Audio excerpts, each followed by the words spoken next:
नमस्कार दोस्तों, dear students.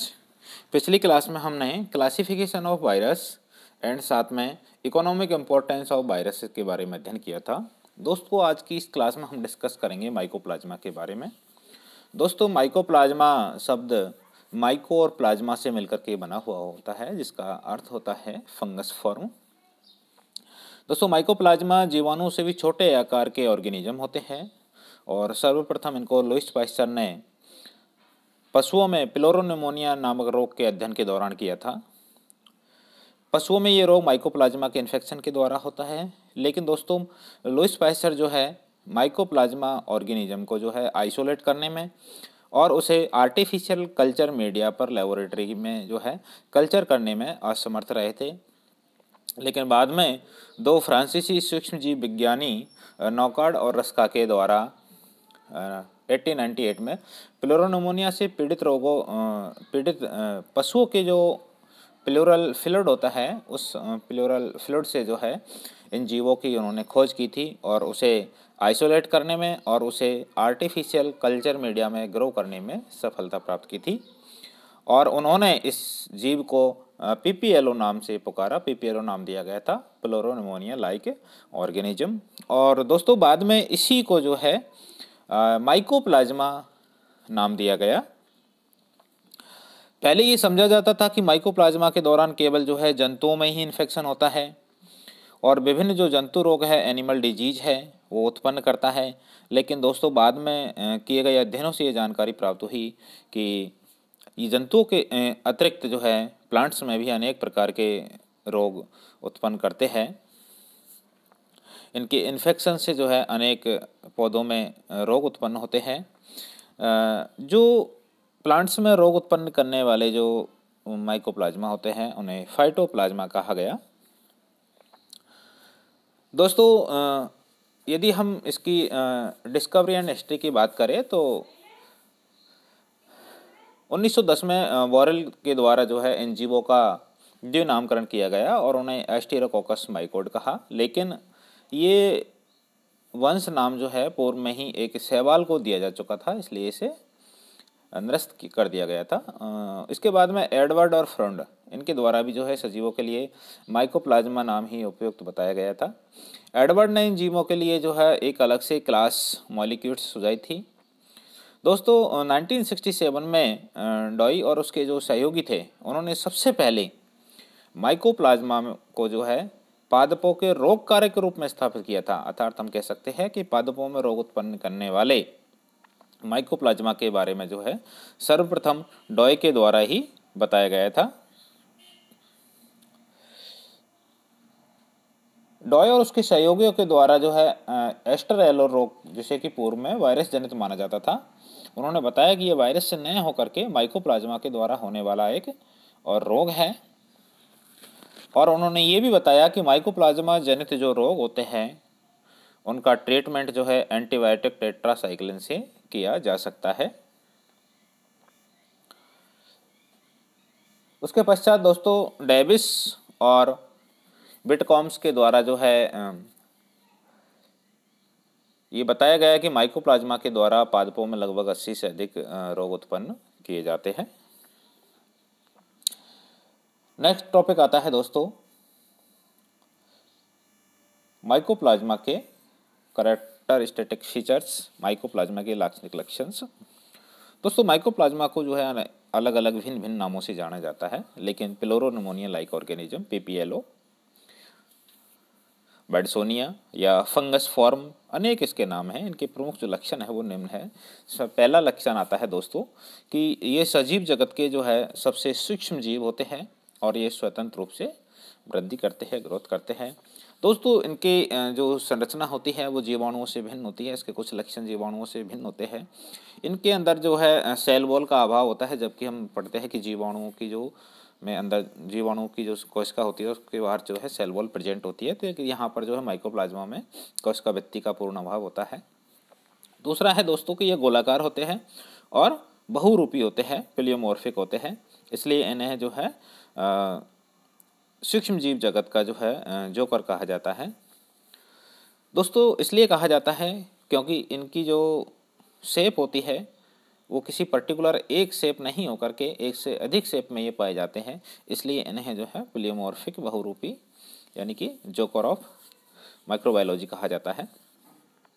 दोस्तों दूसरा आता है कि माइकोप्लाज्मा को जो है कल्चर मीडिया पर जो है ग्रो कराया जा सकता है, कल्चर मीडिया पर उन्हें उगाया जा सकता है, लेकिन जिस कल्चर मीडिया में इनकी वृद्धि करवाई जा रही है, इन्हें ग्रो कराया जा रहा है, कल्चर किया जा रहा है, उसमें स्टेरॉल्स का होना आवश्यक है। अर्थात हम कह सकते हैं कि उस कल्चर मीडिया में जो है कार्बनिक पदार्थों का अधिकता में पाया जाना आवश्यक होता है।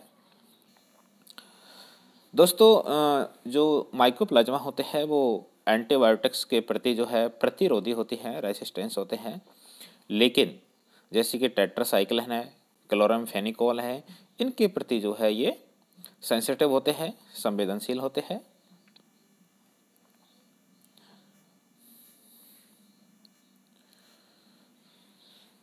नेक्स्ट है दोस्तों कि यदि 50 डिग्री सेल्सियस टेम्परेचर या उससे अधिक टेम्परेचर पर इन्हें गर्म किया जाता है तो ये लगभग 6 घंटे तक गर्म करने पर जो है मृत हो जाते हैं। दोस्तों माइकोप्लाज्मा में जो है कशाविकाओं का फ्लैजिला का पूर्ण अभाव होता है, फ्लैजिला इनके अंतर्गत जो है नहीं पाई जाती है। इनका कोशिकीय संगठन जो है बैक्टीरिया की कोशिका के समान प्रोकैरियोटिक प्रकार का ही होता है, और इनका जो न्यूक्लियोइड होता है उसमें जो है सर्कुलर गुणसूत्र जो है प्रेजेंट होता है। Next circular double strand DNA present होता है। स्वतंत्र जीवी होते हैं, मृत जीवी होते हैं, परजीवी होते हैं। और दोस्तों ये किसी भी प्लांट का जो फ्लोएम होता है उस फ्लोएम टिश्यू के अंतर्गत जो सीप सेल्स होती हैं उन सीप सेल्स में ये प्रेजेंट होते हैं, पाए जाते हैं। क्योंकि दोस्तों सीप सेल्स में इसलिए पाए जाते हैं क्योंकि एक तो वहाँ का जो पीएच होता है वह अधिक होता है, एल्कलाइन पीएच होता है, और सीप सेल्स में जो है हाई ऑस्मोटिक प्रेशर प्रेजेंट होता है जो इसकी फेवरेबल कंडीशंस मानी जाती है, इसलिए ये सीप सेल में जो है प्रेजेंट होते हैं। स्वतंत्र जीवी माइकोप्लाज्मा है वो मिट्टी में पाए जाते हैं, वाहिद जो मल होता है सीवेज होता है उसमें पाए जाते हैं, या हम कह सकते हैं कि जो सड़े गले पदार्थ होते हैं उन पर ये पाए जाते हैं। दोस्तों इनके माइकोप्लाज्मा में यदि हम रिप्रोडक्शन जनन की यदि हम बात करें तो इसमें सेक्सुअल रिप्रोडक्शन जो का पूर्णतः अभाव होता है, लेकिन एलिमेंट्री बॉडीज के द्वारा जो है इनमें जनन पाया जाता है। माइकोप्लाज्मा के एग्जाम्पल्स है जैसे कि माइकोप्लाज्मा न्यूमोनी है, माइकोप्लाज्मा होमिनिस है, और भी इसके कुछ एग्जाम्पल्स है। दोस्तों इसके अब हम देखते हैं इसका क्लासिफिकेशन। इसके बाद में हम कुछ और भी माइकोप्लाज्मा के विशिष्ट लक्षणों के बारे में अध्ययन करेंगे। दोस्तों माइकोप्लाज्मा समूह के जो जीव है वो अन्य पादप समूह के संबंध में अभी तक जो है पूर्ण ज्ञान तो नहीं है, लेकिन वैज्ञानिकों ने इन्हें जो है साइजोमाइसेटीज जो क्लास है उसके अंतर्गत रखा था, लेकिन 1966 में बैक्टीरिया के नामकरण की एक अंतर्राष्ट्रीय समिति international committee of nomenclature of bacteria ने ये निष्कर्ष निकाला कि ये जीव बैक्टीरिया से अलग होते हैं, बैक्टीरिया से भिन्न होते हैं, इसीलिए इसको एक अलग मॉलिक्यूल्स क्लास के अंतर्गत रखा था, अतः और उसे मॉलिक्यूल्स नाम से जाना जाता है। लैटिन भाषा में दोस्तों मॉलिक्यूल्स जो है दो शब्दों से मिलकर के बना हुआ है, एक होता है मॉलिस और दूसरा होता है क्यूटिस। मॉलिस का मीनिंग होता है सॉफ्ट और क्यूटिस का मतलब स्किन, यानी कि ये जो सॉफ्ट स्किन इसके अंतर्गत पाई जाती है, अर्थात इसमें सेल वॉल एब्सेंट होती है, प्लाज्मा मेम्ब्रेन प्रेजेंट होती है। जो क्लास मॉलिक्यूल्स है उसमें एडवर्ड और फ्रॉन्ड 1990 के अनुसार 2 वंश पाए जाते हैं, जिसमें पहला वंश आता है माइकोप्लाज्मा और दूसरा आता है अकोली प्लाज्मा।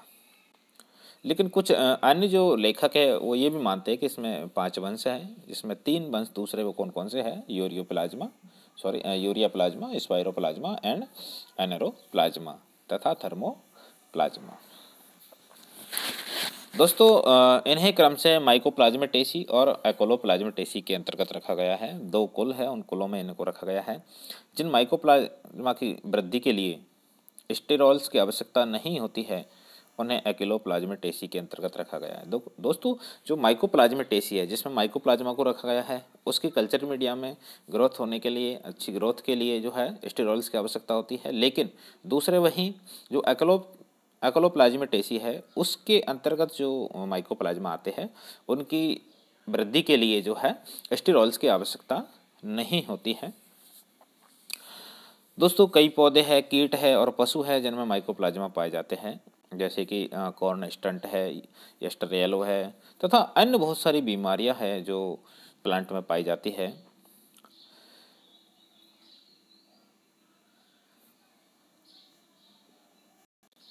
दोस्तों इस स्लाइड पर जो है माइकोप्लाज्मा का क्लासिफिकेशन, साथ में ही कुछ विशेष लक्षणों के बारे में दिखाया गया है। दोस्तों माइकोप्लाज्मा का क्लासिफिकेशन इस प्रकार से है। दोस्तों उस माइकोप्लाज्मा की क्लास जो है मॉलिक्यूल्स है, यानी कि जैसे सॉफ्ट स्किन या सेल वॉल एब्सेंट होती है, अतः सॉफ्ट स्किन प्रेजेंट होती है। ऑर्डर की यदि हम बात करें तो माइकोप्लाज्मेटेल्स इसका ऑर्डर होता है, फैमिली इसको माइकोप्लाज्मेटेसी होती है और इसका जो जीनस होता है वो माइकोप्लाज्मा होता है। इस वंश में, इस जीनस में उन सूक्ष्म जीवों को रखा गया है जिनकी वृद्धि के लिए कोलेस्ट्रॉल की यानी कि स्टेरॉल की आवश्यकता होती है। दोस्तों माइकोप्लाज्मा जो है स्मॉलेस्ट सेल ऑर्गेनिज्म होता है जिसकी साइज जो है 100 से लेकर के 500 नैनोमीटर की मध्यम होती है, स्मॉलेस्ट होता है। दोस्तों स्मॉलेस्ट यदि माइकोप्लाज्मा की बात करें तो माइकोप्लाज्मा लेड लेबी जो है स्मॉलेस्ट माइकोप्लाज्मा होता है, सेप्रोफाइटिक होता है, यानी कि हम कह सकते हैं कि सेप्रोफाइटिक जहाँ पर यानी कि गटर के पानी में ये प्रेजेंट होता है। Depend on dead organic material जो होता है उस पर ये अच्छे से ग्रोथ करता है।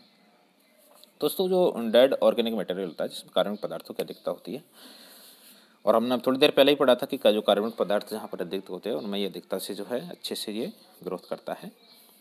दोस्तों माइकोप्लाज्मा सेल में प्लास्टिड है, वैक्यूल्स है, ये सब एब्सेंट होती है, नहीं पाई जाती है। फिर भी इन्हें जो है प्लांट किंगडम के अंतर्गत रखा जाता है क्योंकि इनमें ऑस्मोटिक न्यूट्रिशंस पाया जाता है। माइकोप्लाज्मा जो है भोज्य पदार्थों को घुलित अवस्था में ग्रहण करते हैं, केंद्रक का इनके अंतर्गत जो है अभाव होता है। यदि हम जेनेटिक मटेरियल की बात करें तो naked circular double standard DNA में प्रेजेंट होता है, यानी कि हिस्टोन प्रोटीन का इस डीएनए में अभाव होता है। साथ ही दोस्तों इसमें आरएनए जो है प्रेजेंट होता है, 8% आरएनए अप्रोक्सीमेट पाया जाता है। नॉकार्ड और रॉक्स ने जो है माइकोप्लाज्मा की खोज जो है प्लेरोनिमोनिया रोग से ग्रसित जो पशु थे उनके प्लेरो फ्लूइड से की गई थी, इसके बारे में थोड़ी देर पहले अध्ययन किया था हमने। दोस्तों जो पीपीएलओ नाम है वो भी नॉकार्ड और रॉक्स के द्वारा ही दिया गया था। दोस्तों इस स्लाइड पर जो है माइकोप्लाज्मा के क्लासिफिकेशन को दिखाया गया है, जिसमें माइकोप्लाज्मा की क्लास होती है मॉलिक्यूल्स, ऑर्डर उसका जो है माइकोप्लाज्मेटेल्स है और फैमिली माइकोप्लाज्मेटेसी और जीनस उसका माइकोप्लाज्मा। दोस्तों मॉलिक्यूल्स वर्ग के अंतर्गत जो ऑर्डर होता है माइकोप्लाज्मेटेल्स, और जो एन ऑर्डर है जिसके अंतर्गत 3 कुलों को सम्मिलित किया गया है जो कि निम्न प्रकार से है। फैमिली यदि हम बात करें माइकोप्लाज्मेटेसी की तो उसका जो जीनस है उसका एग्जाम्पल है माइकोप्लाज्मा, और जो एकोलोप्लाज्मेटेसी है उस एकोलोप्लाज्मेटेसी के अंतर्गत जो है एकोलोप्लाज्मा एग्जाम्पल आता है। और स्पाइरोप्लाज्मेटेसी की यदि हम बात करें तो उसमें स्पाइरोप्लाज्मा एग्जाम्पल आता है। और जो फोर्थ है थर्मोप्लाज्मेटेसी, उसके अंतर्गत थर्मोप्लाज्मा को रखा गया है। दोस्तों यहाँ यदि माइकोप्लाज्मा और एकोलोप्लाज्मेटेसी की बात करें तो माइकोप्लाज्मेटेसी और एकोलोप्लाज्मेटेसी में जो है अंतर होता है कि माइकोप्लाज्मेटेसी यानी कि माइकोप्लाज्मा की ग्रोथ के लिए स्टेरॉइड्स की आवश्यकता होती है, जबकि एकोलोप्लाज्मा के लिए जो है वृद्धि के लिए जो है स्टेरॉइड्स की आवश्यकता नहीं होती है। दोस्तों माइकोप्लाज्मा जो है ब्रांचिंग फिलामेंट माइकोप्लाज्मा भी इसे कहा जाता है, और डॉय ने जो है सबसे पहले प्लांट पैथोजेनिक माइकोप्लाज्मा की खोज की थी। दोस्तों एमएलओ माइकोप्लाज्मा लाइक ऑर्गेनिज्म जो कि फ्लोएम टिश्यू में प्रेजेंट होता है, और मेनली वहाँ पर भी जो है सीव ट्यूब में प्रेजेंट होता है, जिसे फ्लोएम पैरेन्काइमा का एक पार्ट होता है, क्योंकि यहाँ पर जो है हाई ऑस्मोटिक प्रेशर पाया जाता है। और दोस्तों हाई ऑस्मोटिक प्रेशर के साथ साथ जो है यहाँ पर एल्कलाइन मीडियम प्रेजेंट होता है जो माइकोप्लाज्मा की वृद्धि के लिए जो है सुइटेबल होता है। माइकोप्लाज्मा का जो साइटोप्लाज्म होता है उसमें साइक्लोसिस नहीं होता है, अतः यह एक प्रकार की प्रोकैरियोटिक सेल होती है। स्ट्रक्चर ऑफ माइकोप्लाज्मा की बात करें तो ये जो है यूनिसेलुलर जो है नॉन मोटाइल प्रोकैरियोटिक सेल होती है, और आउटर मोस्ट लेयर जो है प्राइमरी मेम्ब्रेन लाइपोप्रोटीन की त्रिस्तरीय बनी हुई होती है। सेल वॉल यहाँ पर एब्सेंट होती है, पूर्णतः अभाव होता है। पेनिसिलिन का इस पर प्रभाव नहीं होता है। क्यों नहीं होता है दोस्तों? क्योंकि यहाँ पर सेल वॉल एब्सेंट होती है, इसलिए पेनिसिलिन का इस पर इफेक्ट नहीं होता है। लेकिन टेट्रासाइक्लिन है या क्लोरेमफेनिकोल जो एंटीबायोटिक्स होती है उनका इफेक्ट होता है और वो इसकी माइकोप्लाज्मा की ग्रोथ को रोक देते हैं, क्योंकि वो प्रोटीन सिंथेसिस को रोकते हैं। दोस्तों इस स्लाइड के ऊपर यहाँ एक डायग्राम के माध्यम से जो है माइकोप्लाज्मा की संरचना को बताया गया है। दोस्तों जो माइकोप्लाज्मा है, उस माइकोप्लाज्मा की सबसे बाहरी जो लेयर होती है वो लाइपोप्रोटीन की बनी हुई त्रिस्तरीय संरचना होती है। डीएनए और आरएनए दोनों यहाँ पर प्रेजेंट होते हैं। डीएनए 4 से 6% पाया जाता है और जो आरएनए की यदि हम बात करें तो वो 8 से 16% यहाँ पर आरएनए पाया जाता है। दोस्तों यहाँ पर जो जेनेटिक मटेरियल होता है वो next circular double standard DNA होता है, विदाउट हिस्टोन प्रोटीन के होता है। हिस्टोन प्रोटीन उसमें जो है नहीं पाई जाती है, एब्सेंट होती है। राइबोसोम प्रेजेंट होता है, मेटाबोलाइट्स यहाँ पर होते हैं और सॉल्युबल प्रोटीन्स जो है यहाँ पर प्रेजेंट होती है। ये संरचना होती है दोस्तों माइकोप्लाज्मा की।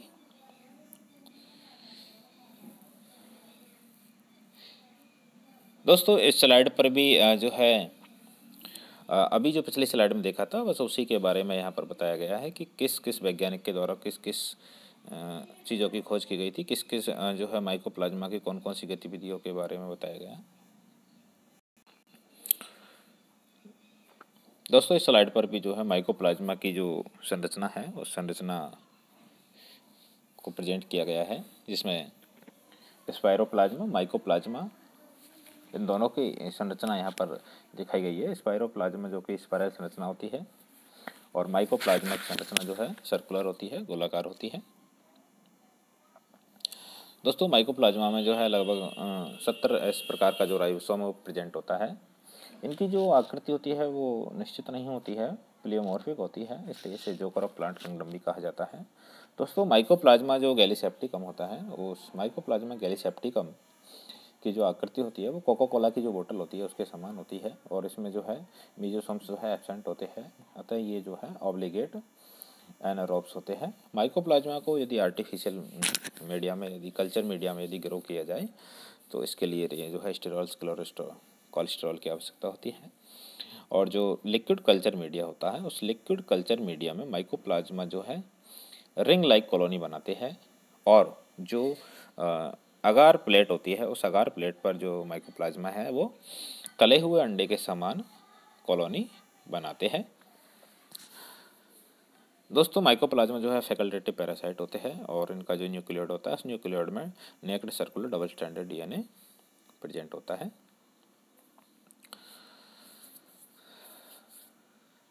इसका जो मेजोसोम्स, दोस्तों माइकोप्लाज्मा की जो कोशिका है उसमें मेजोसोम्स का अभाव होता है, लेकिन इसका जो कोशिका द्रव होता है उस कोशिका द्रव में जो है लगभग 40 प्रकार के एंजाइम जो है प्रेजेंट होते हैं। दोस्तों इसके अलावा कुछ अन्य जो कैरेक्टरिस्टिक्स फीचर्स है माइकोप्लाज्मा के वो इस प्रकार से है।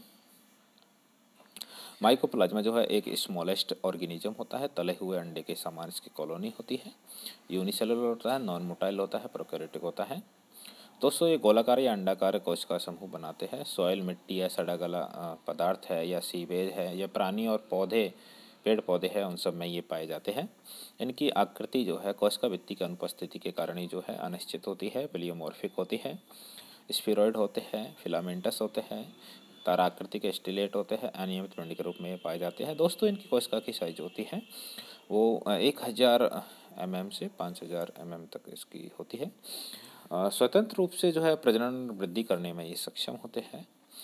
दोस्तों इनकी कोशिकाओं की जो आकृति है कल्चर मीडिया की प्रकृति पर निर्भर करती है। माइकोप्लाज्मा गैलीसेप्टिकम की जो आकृति होती है कोका कोला बोतल के समान होती है।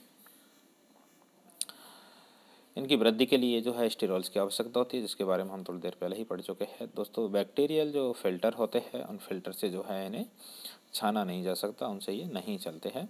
माइकोप्लाज्मा की जो स्वतंत्र कोशिका रहित जो culture, cell free culture media है उस पर जो है आसानी से इसको कल्चर किया जा सकता है, लेकिन माइकोप्लाज्मा कल्चर को अचानक यदि जल के द्वारा डाइल्यूट कर दिया जाए तो दोस्तों इसकी कोशिकाएँ जो होती है फूल करके फट जाती हैं। माइकोप्लाज्मा जो है सेफ्रोफाइटिक होते हैं, पैरासाइटिक जीव होते हैं, सेल वॉल का अभाव होता है और ट्रिपल लेयर्ड जो है प्रोटीन की बनी हुई जो है यूनिट मेम्ब्रेन होती है वो इसमें प्रेजेंट होती है। दोस्तों माइकोप्लाज्मा की यदि हम ग्राम स्टेनिंग की बात करें तो ग्राम स्टेनिंग के प्रति ये रेस्पॉन्स प्रदर्शित नहीं करते हैं, अतः ये जो है ग्राम नेगेटिव होते हैं। माइकोप्लाज्मा की संरचना में जो है दोनों प्रकार के न्यूक्लिक एसिड डीएनए और आरएनए जो है प्रेजेंट होता है। डीएनए की मात्रा 4% होती है, आरएनए की मात्रा जो है 8% होती है। दोस्तों इसके अलावा इसका जो कोशिका द्रव होता है उसमें 78 प्रकार के राइबोसोम्स पाए जाते हैं और इनकी कोशिका में लिपिड, जिसमें मुख्यतः जो है कोलेस्ट्रॉल के रूप में प्रेजेंट होती है। माइकोप्लाज्मा जो है किसी भी एंजाइम के प्रति जो है सेंसिटिव नहीं होते हैं, क्योंकि इनकी कोशिका भित्ति का इनमें पूर्णतः अभाव होता है। कोशिका भित्ति पर क्रिया करने वाली जो एंटीबायोटिक्स होती है, ड्रग्स होती है, पेनिसिलिन है या अन्य है, उनका जो है इफेक्ट इस पर नहीं होता है। इसकी जो मेटाबॉलिक एक्टिविटीज़ होती है उनको प्रभावित करने वाली जो एंटीबायोटिक्स होती है, जैसे कि टेट्रासाइक्लिन या क्लोरामफेनिकोल, वो इसके लिए घातक होती है, इसकी वृद्धि को रोक देती है।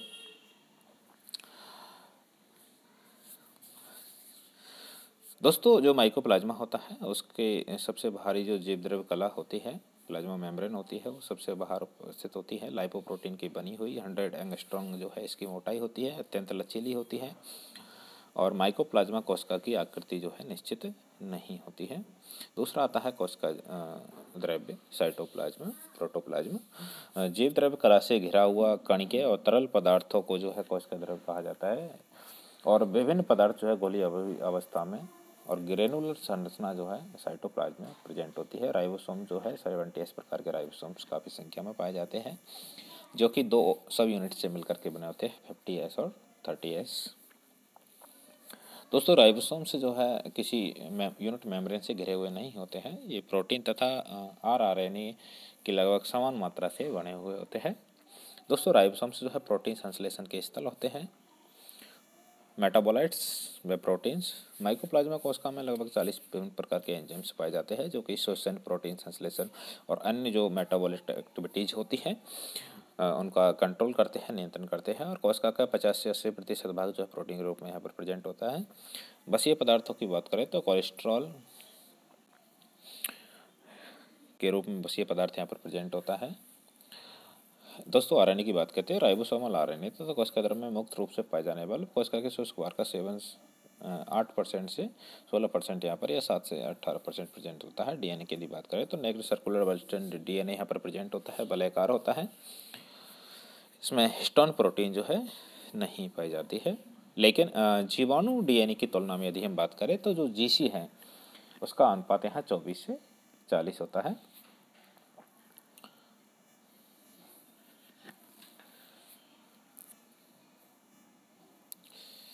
नेक्स्ट आता है रिप्रोडक्शन। दोस्तों रिप्रोडक्शन के बारे में हम जो है नेक्स्ट क्लास में डिस्कस करेंगे। थैंक यू दोस्तों।